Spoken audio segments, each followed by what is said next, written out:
ইব্রাহিম নবী আল্লাহকে যে কত ভালোবাসতেন এই গণনাটা না দেখলে আপনি বুঝবেনও না। তখন দুইজন ফেরেশতা আছে আল্লাহ রব্বুল আলামিনের দরবার করে, আল্লাহ আমি আপনার ইব্রাহিম আপনাকে কতটা ভালোবাসে সেটা পরীক্ষা করতে চাই। তখন বলে যাও। তখন ফেরেশতা দুজন মানুষের সুরুত ধরে ইব্রাহিম নবীর কাছে গেল ভিক্ষার উদ্দেশ্যে। তখন আমার আল্লাহর নামে জিকির করতে লাগলো। ওই জিকির শুনে ইব্রাহিম দৌড়াইয়ে এসে বলে, হে ফকিরেরা, সেই আল্লাহর জিকির আবার করো। ফকির বলে, এই জিকির করলে আপনি আমাদেরকে কি দিবেন?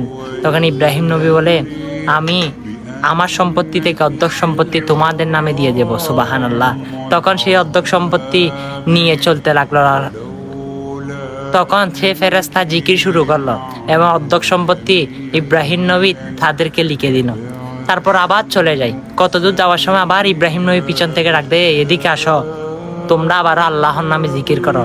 বলে এবার কি দিবেন? তখন ইব্রাহিম নবী বলে, আমার পুরো সম্পত্তি তোমাদের নামে লিখে দিব। সুবহানাল্লাহ। হ্যাঁ, তো সেটাও শুনে পুরো সম্পত্তি নিয়ে চলতে লাগলো। আবারও পিছন থেকে ডাক দিল।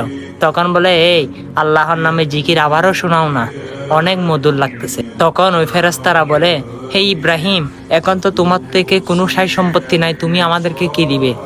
তখন ইব্রাহিম নবী বলে, আমি জীবনে যতদিন বেঁচে থাকবো অবশ্যই আমি তোমাদের গোলামি করব। সুবহানাল্লাহ। দেখেন আল্লাহকে কত ভালোবাসেন ইব্রাহিম নবী, কত পরীক্ষা না আল্লাহ রব্বুল আলামিন দিয়েছেন।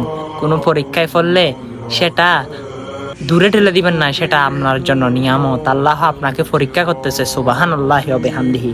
এই ঘটনাটা শেয়ার করে সকলকে জানার সুযোগ করে দিন। সুম্মা আমিন।